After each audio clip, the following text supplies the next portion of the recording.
Welcome to the Empowered Investor Podcast. Have you ever felt overwhelmed by the sheer volume of choices and voices telling you how to plan or invest for your future? With his straightforward approach, host Keith Matthews of Toulette Matthews & Associates cuts through the noise to help you create a winning action plan for you and your family. The decision-making framework discussed in this show can transform you and your investment experiences and will increase your odds of becoming financially secure.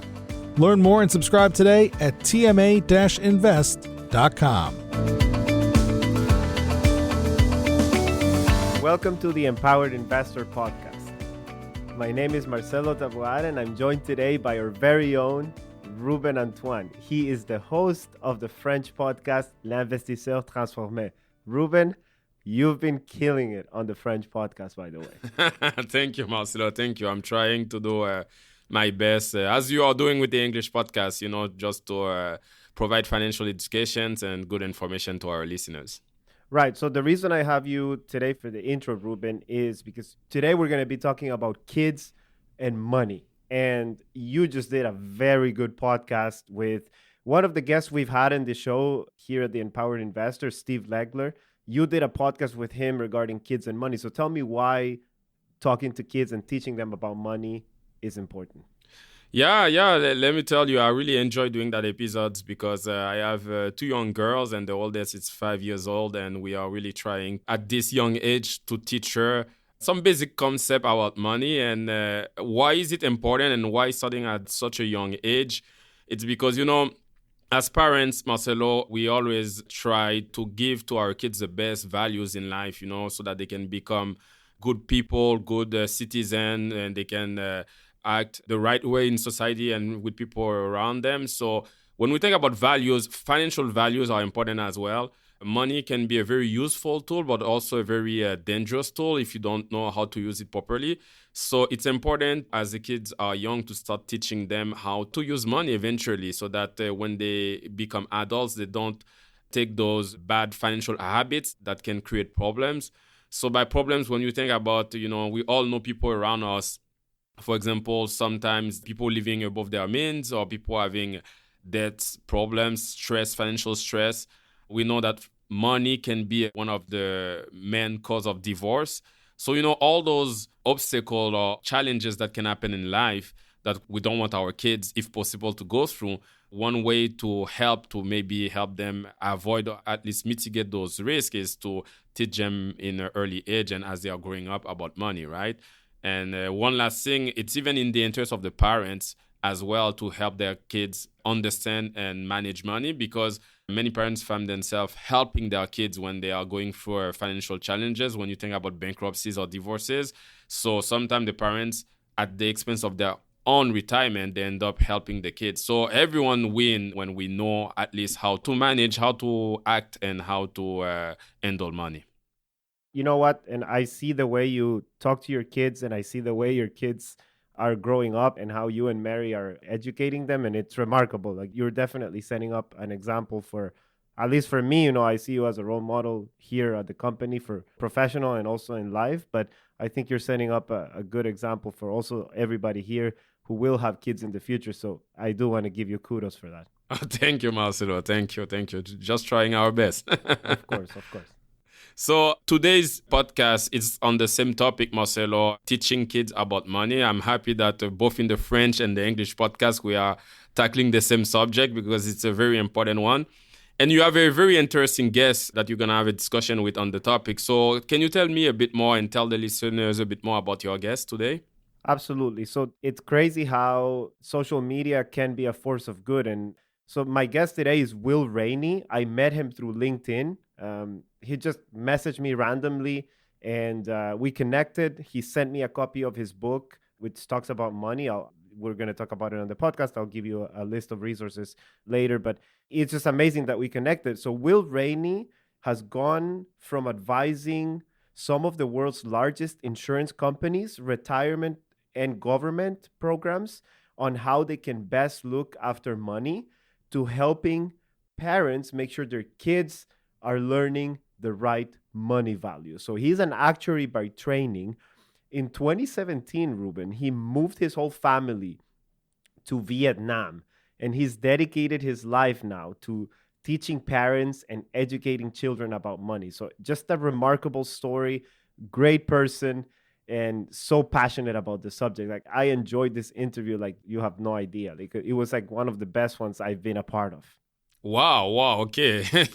I can see the excitement, so I'm very looking forward to listen to your conversation with Rainey. But you mentioned that he sent you his book and he created some other resources. Can you tell us a bit more about that? Right. So I'm going to tell you where people can find Will's stuff. So Will has a blog people can read. It's called bluetreesavings.com. So if you go to that website, you can find a lot of his blog postings. So he writes about like social media, technology, money, like, and its effects with kids regarding money. So a variety of subjects, like for parents who want these resources, it's amazing. He also has a course for parents that parents can enroll, and he walks you through like how to teach kids about money, which is amazing, right? And it's not that expensive.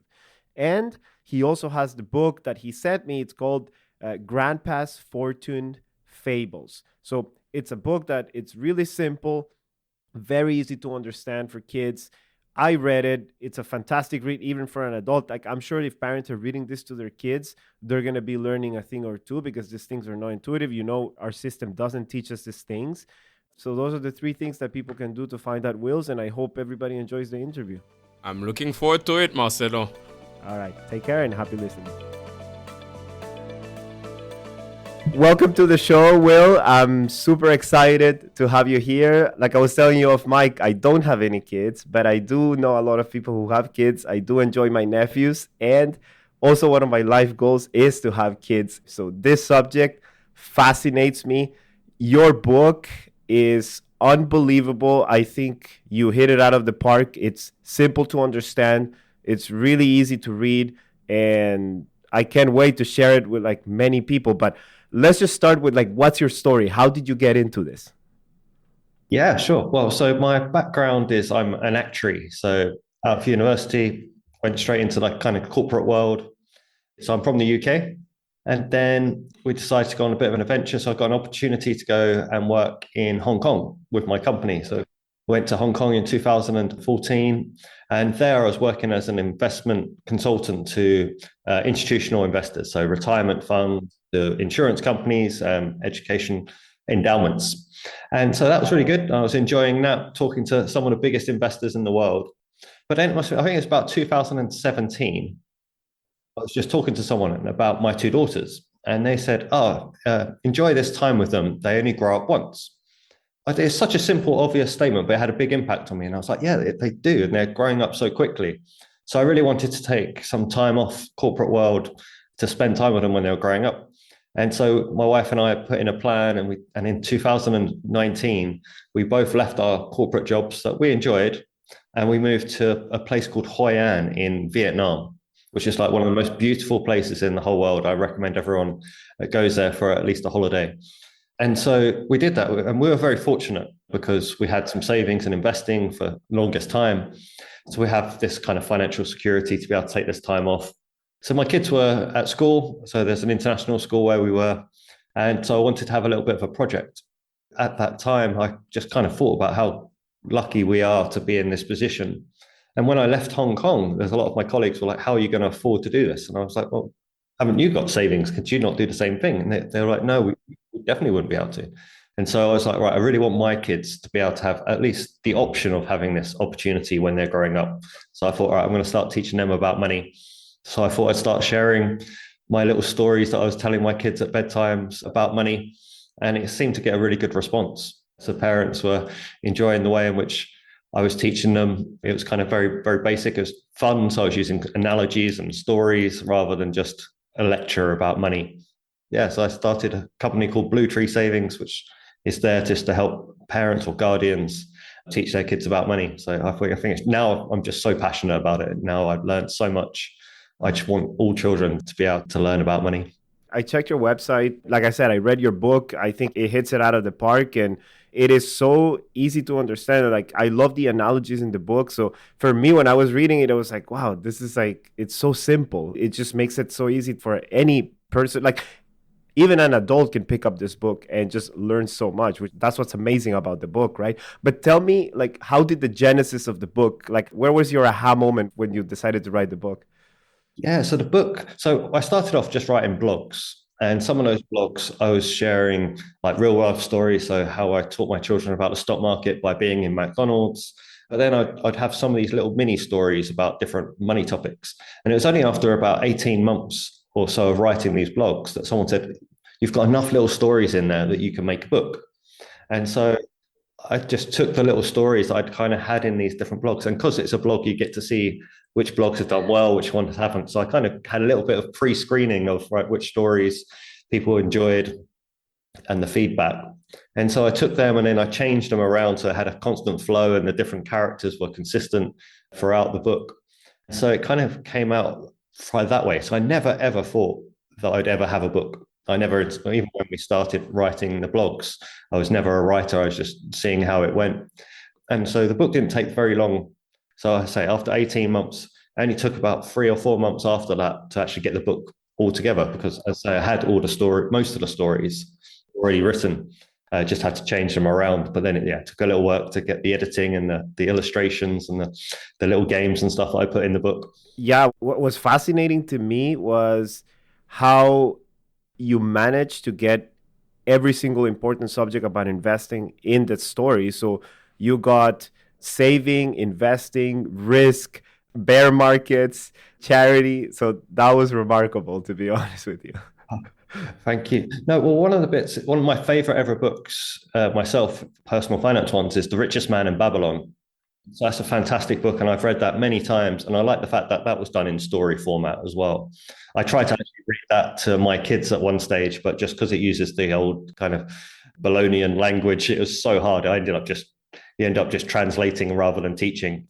My desire was, I hope this book can be the sort of kids' version of The Richest Man in Babylon. So it has a lot of the same kind of themes, but using sort of kids' thing. But the point that you made about adults can read this, and that's essentially a bit of a Trojan horse that I've wanted to have, that parents would sit down with their kids and read the book with their kids, and parents would go, oh, I've never learned this before, such as I say about investing, tax, debt, mortgages, all those kind of different topics.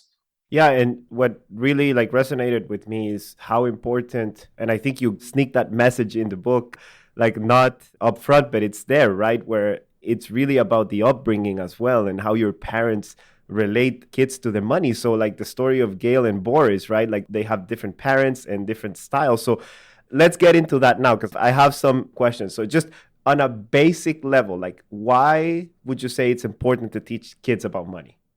What I didn't realize when I first started to do all this bit, because I was an investment person. So I initially focused on teaching about investing because I thought, right, all parents should start an investment account for their kids. It was just compound interest over time would be a massive savings. Then I started to go back and say, right, why aren't people investing? It's not that they don't know about it. Most of the time, they just don't have enough money for it. So they have no savings. So you can't invest, you have no savings. Okay, why aren't people saving? And then it goes back to what they kind of learned when they were growing up. So if they saw their parents spending all the time, if they only ever heard about money and spending. So when they make some money for their birthday or any other sort of major life event, the adults and the parents particularly say, what are you going to go and spend that money on? That's probably quite a common phrase or common question.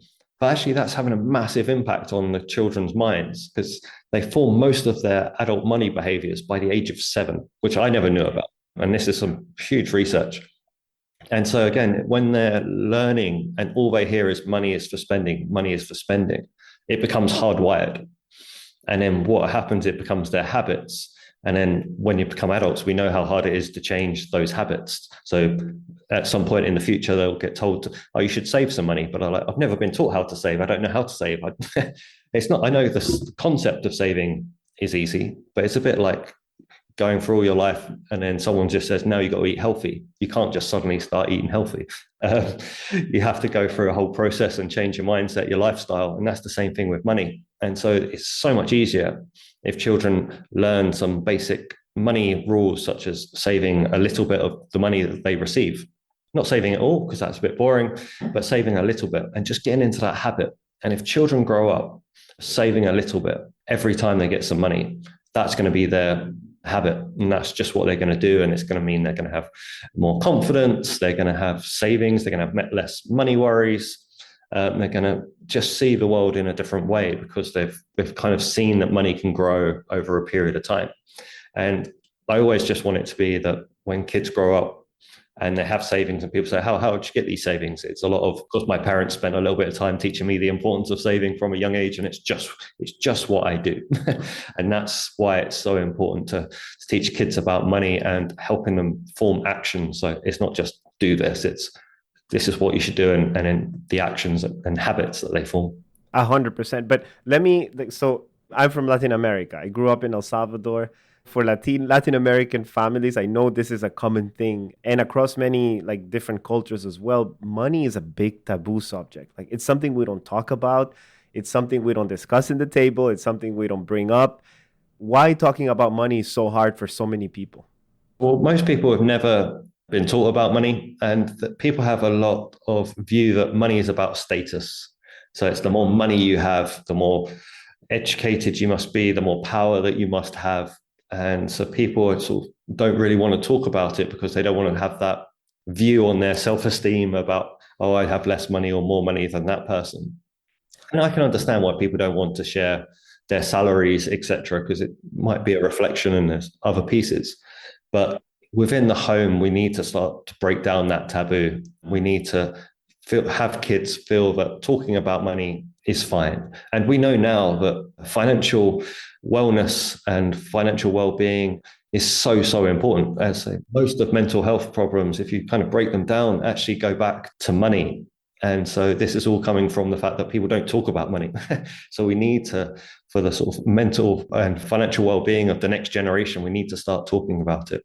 The really interesting piece is, even if you don't talk about money, it's got a negative implication. So it's a bit like most children don't swear, or hopefully most parents don't swear around their children. And it's the absence of swearing that children know that swearing exists. My parents don't do it, and therefore it's a bad thing. And it's the same thing with money. If parents don't talk about it, the kids will be like, my parents don't talk about it, therefore it must be a bad thing. And then as they grow up, they're not used to talking about money. So when they do find themselves in financial strife, they're not like, oh, I shouldn't talk about this to anyone. And therefore they keep it within themselves. They don't look for help.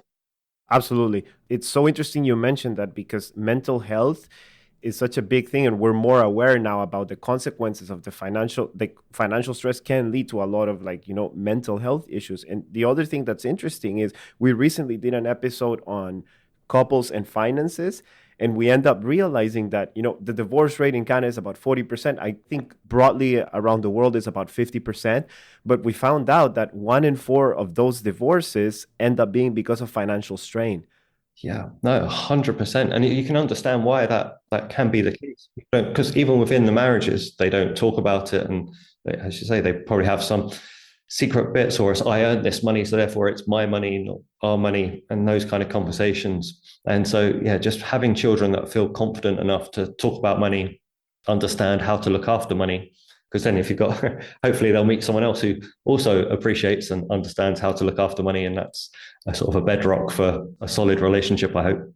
100%. So you've mentioned before, from age 0 to 7, kids are getting conditioned, they build habits. So what is a perfect age to start teaching kids about money and investing? And what are tangible things that parents can do like today to start this process? Yeah. So there's a few things that you can do from even the youngest age, at like 2 years old. You don't start talking about money. But one of the bits that I talk about in the book and just come to appreciate is patience is the kind of superpower of money. If you can teach your children to be patient, and so even at 2 years old, just getting your child to say, you can have this, but well, maybe not 2 years, but maybe 3 years, but trying to get them to have little bits where they can have it, but they have to wait a little while. And it only has to be a couple of minutes for a small child like that. But as they get older and older, you kind of expand that time frame. But even playing shop and just showing little transactions is fantastic, because it shows that if you buy something from the shop and they get something back, and they can see those transactions, especially as we're moving into this kind of cashless world, being able to play those little games at the youngest age is one.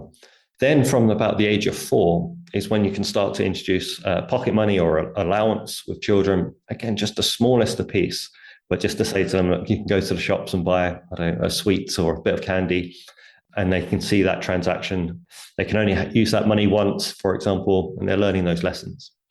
And well, the key piece of that is you can then start forming the habit. So every time they get a little bit of pocket money or allowance, doesn't matter how small it is. So even if it's just, I don't know, $1 every week or whatever it may be, but making sure they save just a little bit of it. So they can only spend 90 cents of it.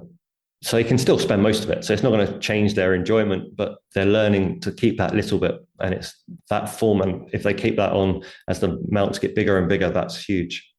And then as they get older, then you can start to introduce the new topics. I think my eldest daughter was about 7 years old when I started to introduce the concept of investing and what investing is in the stock market.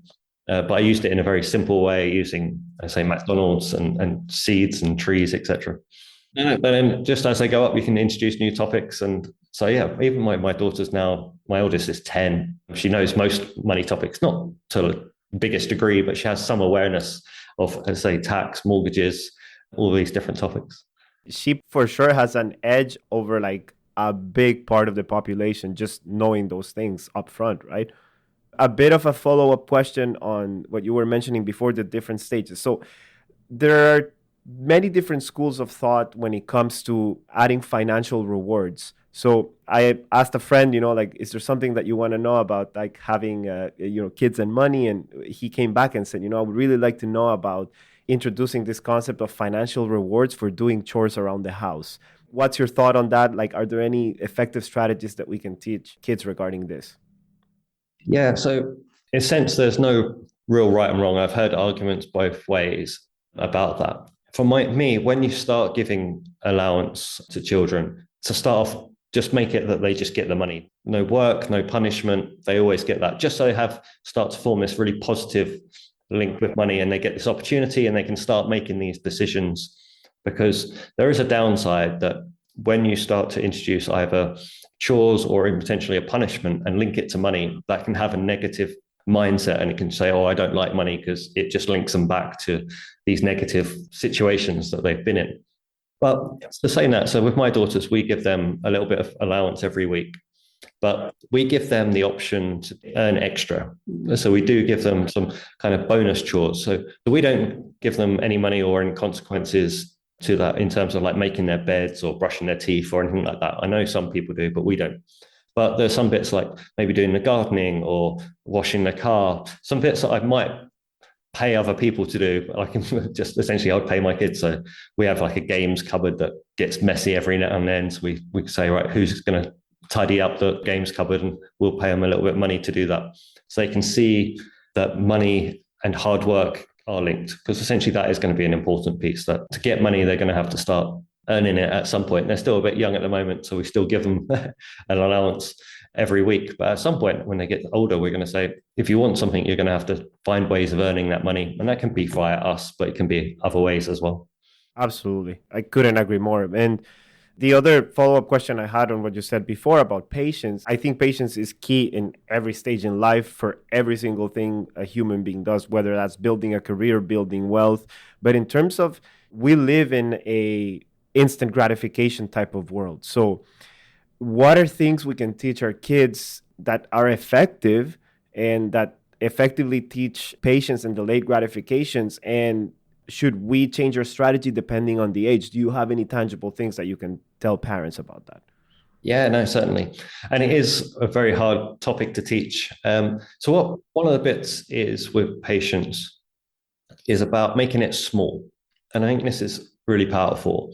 So when we think about money, we generally think about saving or spending. And people see it as quite a binary. It's either you're a spender or you're a saver.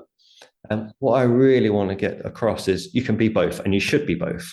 And actually, you should be predominantly a spender, but you should just have a bit of savings. And so what I recommend is when teaching kids about patience is to try and keep it small. So an example would be, my daughter might get a chocolate bar, for example. And I'd say, well, you can eat most of it, but keep a little bit in the fridge for tomorrow or whenever it is. And if you do, I'll give you an extra little reward. And so she still gets to eat most of the chocolate bar there and then. And I think that's the bit that's the hardest. If I said, don't eat any of the chocolate bar and save it for a week, she would hate me.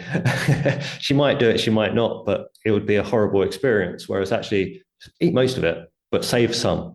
And then the next day when she goes to the fridge, she feels happy because she's got an extra day of having a bit of chocolate. But also I give her potentially a little bit of reward. So if I have a chocolate bar as well, I might save some in the fridge for her. So it shows that it's not painful experience, but also she gets rewarded for it. And I think this is really important because what we want to do is reward kids for being patient, but patience in kids' world is like a day, maybe 2 days, and then as they get older.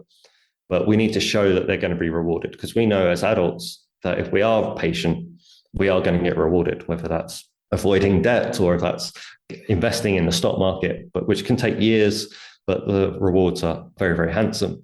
And so I think that's the bit that we need to. We need to keep it small and make sure that they get a reward. And it may not be a realistic reward in terms of what it might be in the future, but it's still showing them.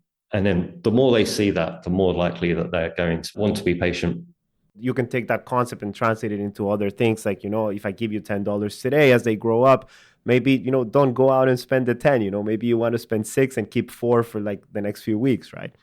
Yeah, 100%. And the other bit is about saving. So I know a lot of parents or even guardians or family members put some money away for kids and say, well, they'll get this money when they're 18. But sometimes what they do is they don't tell the kids about it. And they're like, when they get 18, it'll be a nice surprise. That takes away a huge opportunity for the kids to learn about patience kind of indirectly, because if you tell them about it and they know it and they can see it and they can building up and they can see it, and then they can start planning and they can, especially if it's being invested and they see the money growing and see that power of compound interest and the reward that you get from being patient, that's much more likely to say, well, actually, maybe I want to continue doing that for myself when I do get the money when they're 18. Whereas if they don't know about it, get it on their 18th or 21st birthday, it's just going to feel like they've won the lottery. And we know how good lottery winners are at keeping their money. So I think that's a huge bit. So if anyone listening to this is saving for any children, make sure the children know about it and you kind of give them some updates on that, because they'll show the power, especially if you're contributing a little bit regularly, because you can say, well, I did this for 18 years and I only put $10 away every month, but now it's worth thousands of dollars on your 18th birthday. That's going to be, wow, I didn't realize that small amount's going to end up in such a big sum. I think that's huge.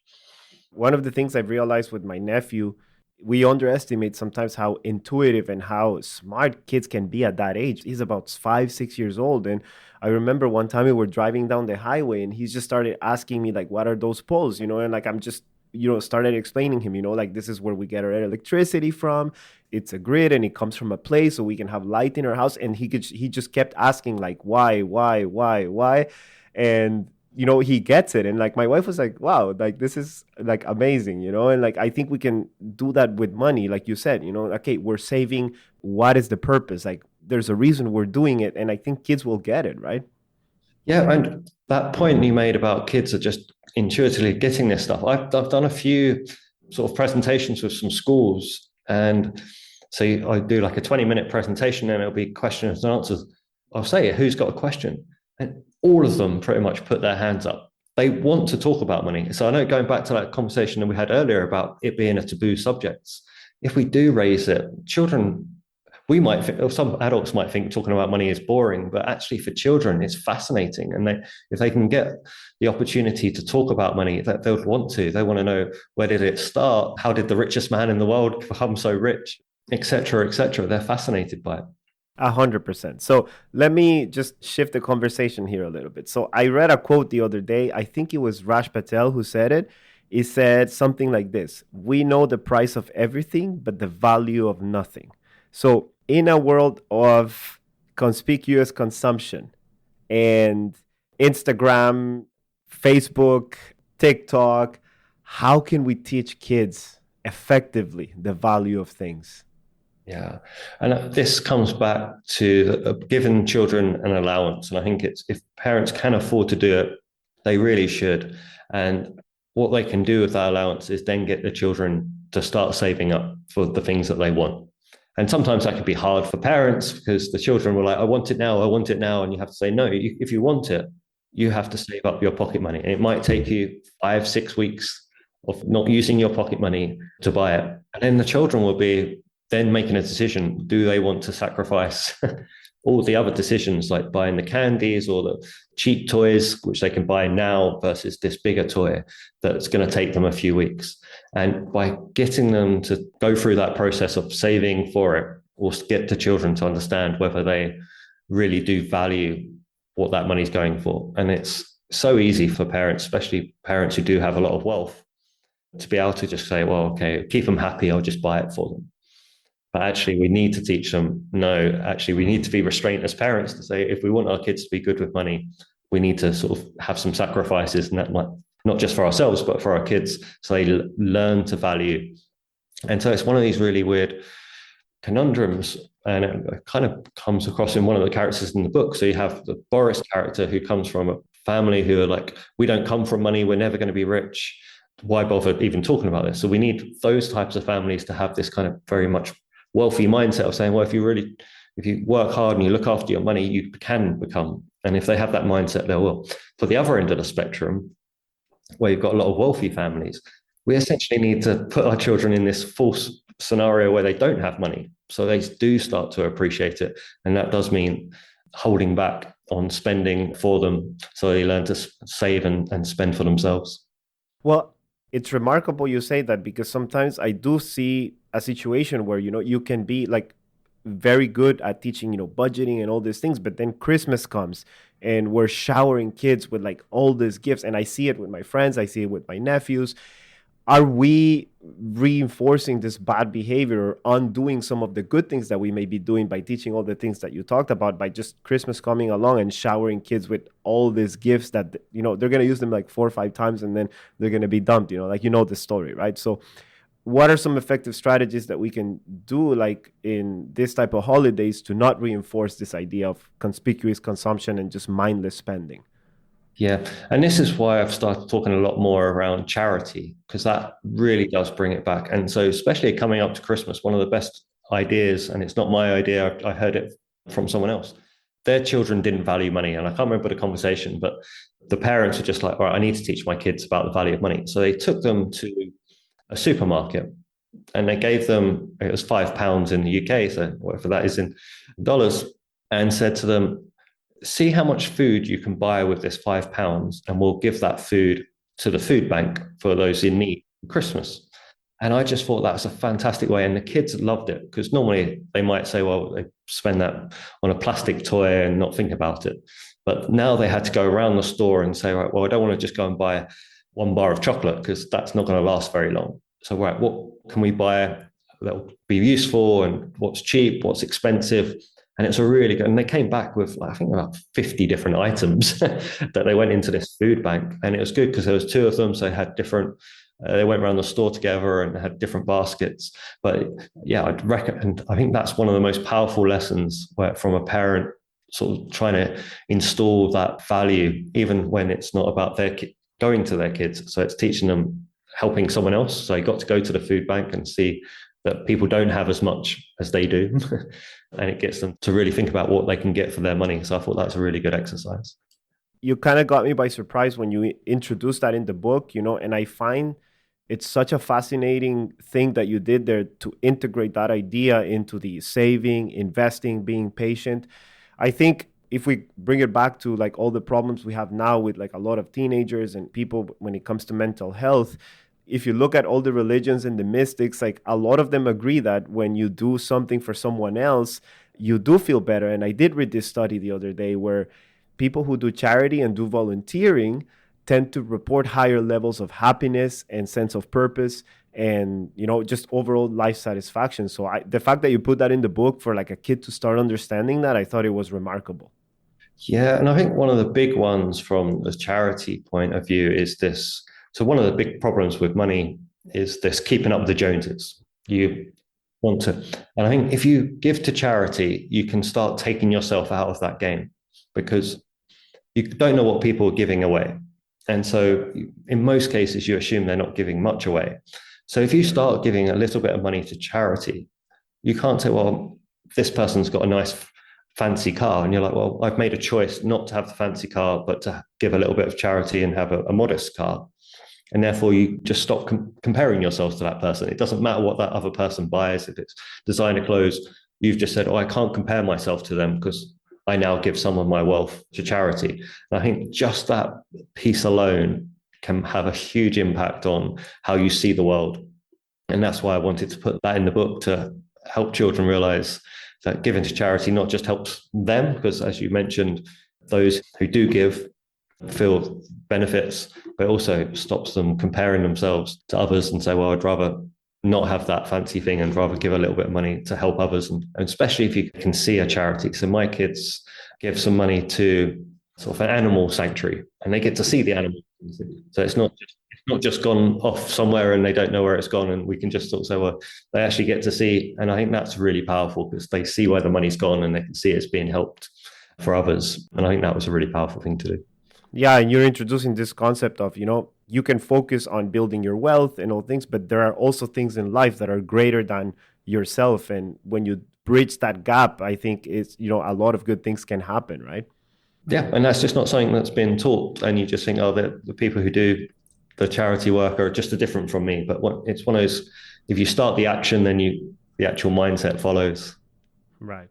All right. So a lot of the things I'm noticing as well. So yeah, we talked about conspicuous consumption and, keeping up with the Joneses, but I do see that there is a shift in my generation about saying, let's buy the BMW and invest more in experiences. So how can we teach kids effectively to have a nice balance where it's like, okay, you're saving, but you're also spending to buy experiences and, spend time with friends and things like this. So do you have any thoughts around that? Yeah. So I think whether you're buying experiences or bits, I think the key bit is that they learn they've got to save a little bit. So then it comes to coming down to what makes them happy.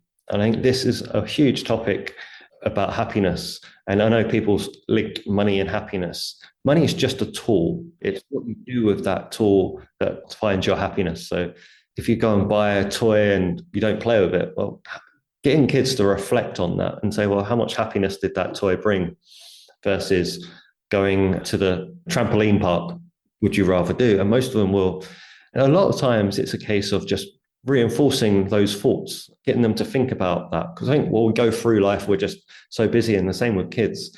They don't get time to sort of reflect on the choices they make. And therefore you go to the shops and you're seeing material purchases and options to buy all the time. You're not seeing experiences all the time. Experiences come at certain points when they can be fit in.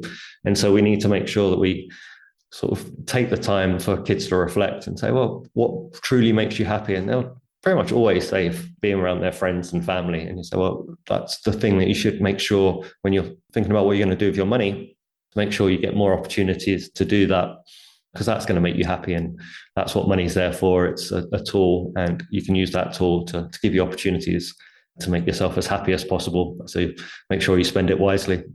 100%. I'm seeing that shift in my career, my job. We help people with building their wealth and doing it in an integrated way that tries to give them peace of mind for what's to come in the future. But I don't agree with this just mindless accumulation of money for the sake of nothing, right? Like at the end of the day, if money doesn't have the purpose, it's meaningless, right? And it makes me sad sometimes when I see people who end up in a later stages of life with like a huge portfolio, but they didn't get to travel, they didn't get to spend it, and then somebody will get that money, and a lot of those children of older clients are already at the stage where they don't need the money anymore. It would have been nice to get it like maybe a bit earlier. So I totally see what you're saying.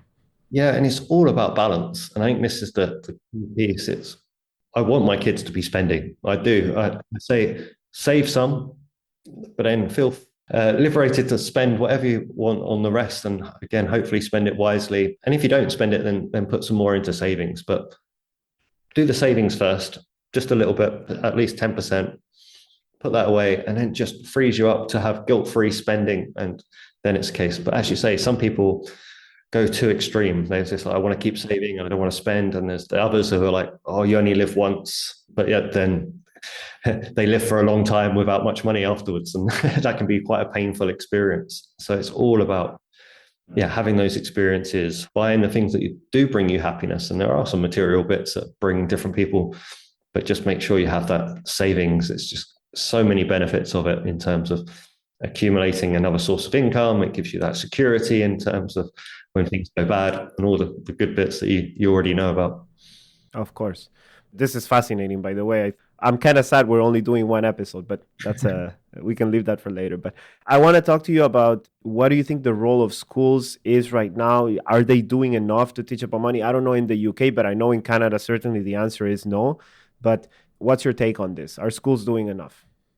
So no is the short answer. There needs to be more done with schools. But at the same time, I do believe it still goes on the shoulders of parents, because money is around habits. It's about mindset. And that's very hard for schools to do because they've just got so many different pupils who have all different backgrounds.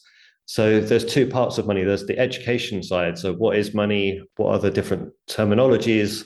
Why we should look after our money? But then there's the habits and the behaviors. And unfortunately, that's really, really difficult to be taught at schools. But clearly, if the more that schools can do, the better in terms of providing that financial knowledge and potentially providing that spark for the child then to go back to the home and start asking some questions and hopefully having some meaningful conversations in the home. But it's great to see it's starting globally to come into some schools. So I know in the US, there's a number of states that are putting in kind of mandatory financial education topics, even if it's just sort of one class a semester. But hopefully that's just the start of a new wave, and we'll start to see it become in across different year groups and maybe more classes. So that'd be fantastic. We should never leave this to be, this is something that school should do and it's not to do with me.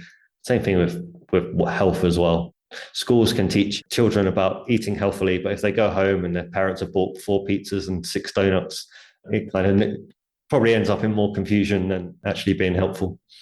100%. I wouldn't expect schools to take the responsibility of instilling all the good habits you have talked about that have to be instilled in the home. But I will expect, something just to help kids understand, like, why do we pay taxes? Like, just maybe basic budgeting or something like that at least puts them in the right frame of mind. Because a lot of these things, like, I talk to people sometimes who are like PhDs in like engineering, and they're just like clueless on the financial literacy side. And like I always tell them, it's not that about being dumb or smart. It's just like we're not taught about these things. The financial sector probably benefits from having all this confusion in the industry, right? Because they can sell you more with confusion, because when you have confusion, people just end up like getting frustrated and just end up paying for whatever, right? But just at a bare minimum, they should do something along those lines, I think.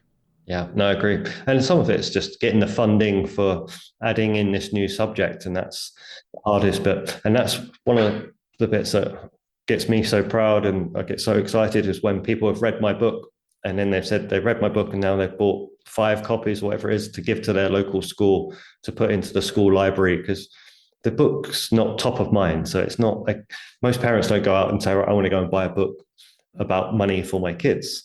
And so the parents or people who are going and buying the book and then sharing it to other children who may never get the opportunity to talk about money, get to see the book, is fantastic. And I hope that continues.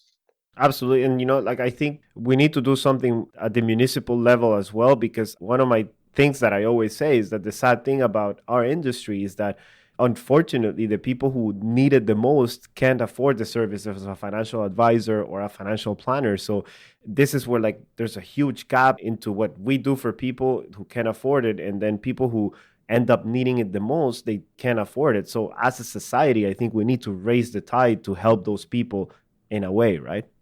Exactly. And that's referring back to the character Boris in the book, going, there's loads of Borises in the world, and we need to get them to understand that they too can look after their money and learn in very simple ways. And if they do it for long enough, they can have a different life to potentially the life they had when they were growing up. But unless they get that education, they're probably never going to feel that that's even a possibility. So they're not even going to try. And that's the hardest thing. Right. All right. So let me ask you about something that you've written about, because I went into your blog post. I was going through your website yesterday, and I saw a really good post that you had. The name was 4 Ways Social Media Can Stop Your Kids from Becoming Wealthy. So talk to me about how technology can be a force of good for teaching kids about money.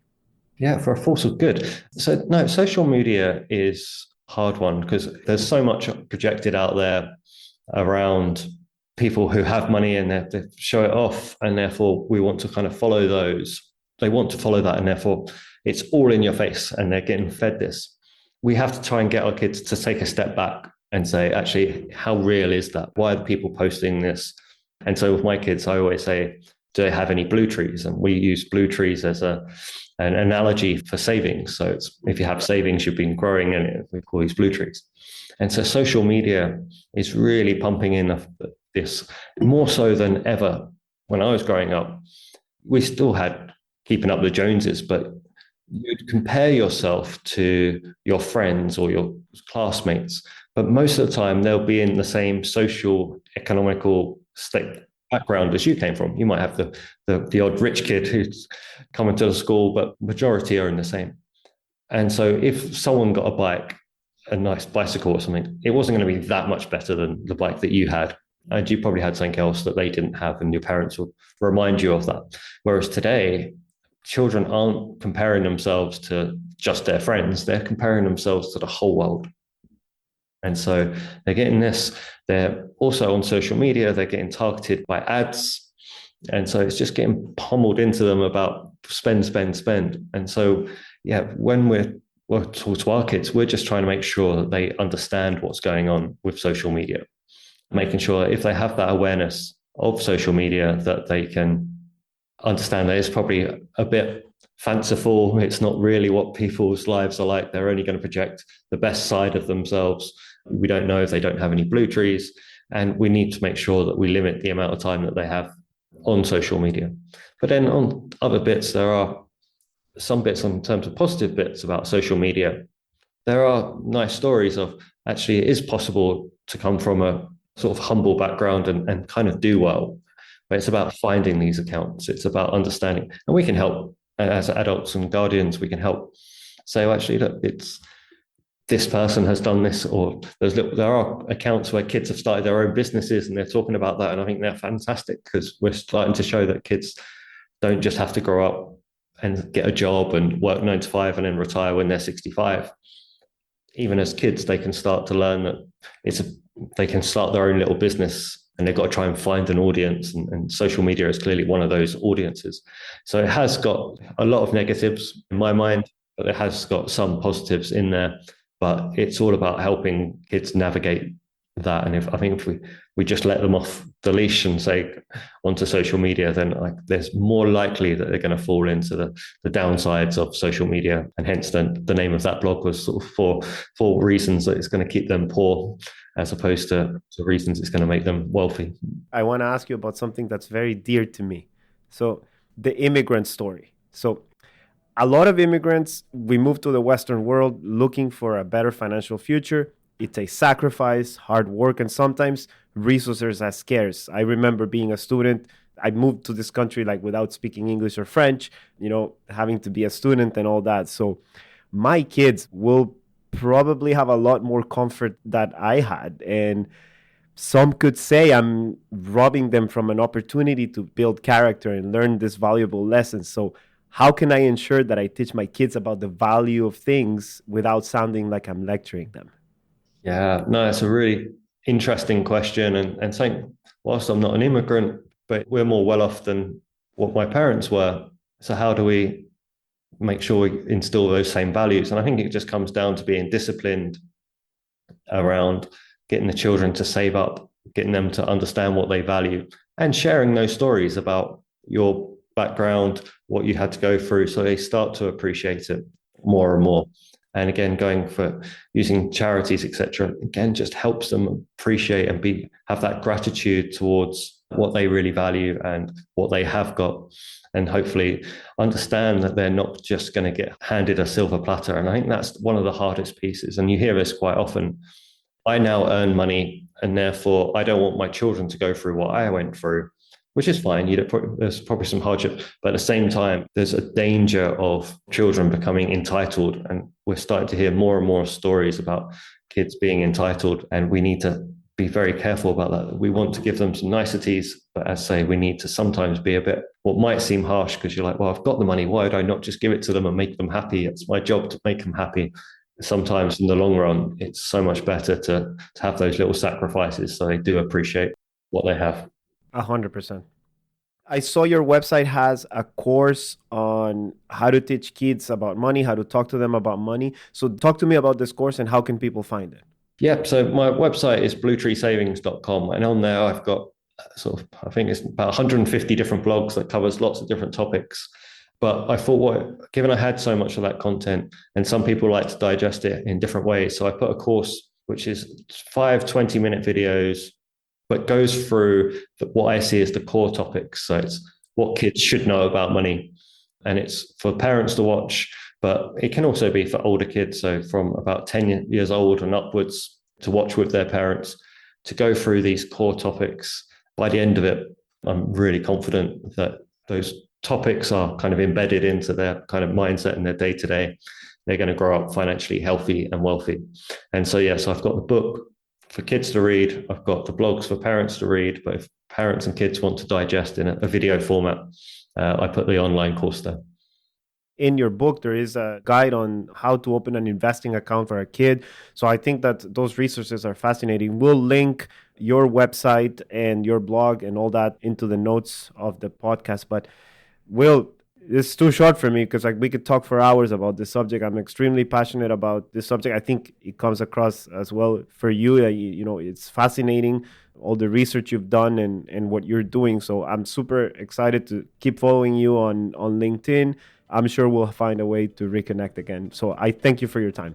No, thank you. And thank you for having me and giving the people listening to this opportunity to promote this topic. So thank you so much. Thank you for listening. Bye-bye. You've been listening to the Empowered Investor Podcast, hosted by Keith Matthews. Please visit tma-invest.com to subscribe to this podcast, learn more about how his firm helps Canadian investors, or to request a complimentary copy of The Empowered Investor.